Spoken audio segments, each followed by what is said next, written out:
So another great bit of cardio that we have now at Southwick is the air bike.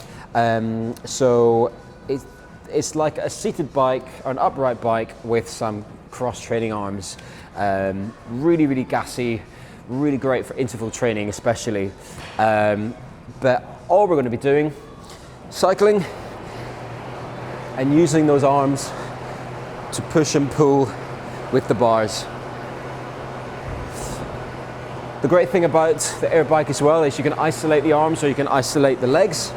So if I take the arms off and just place my kind of hands behind my back, I'm now really, really engaging my quads.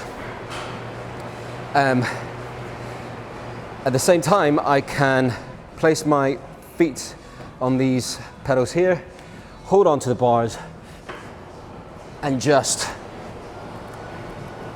push and pull like this, and it becomes more of an upper body workout. Really engaging my core so that I'm not doing too much toing and froing,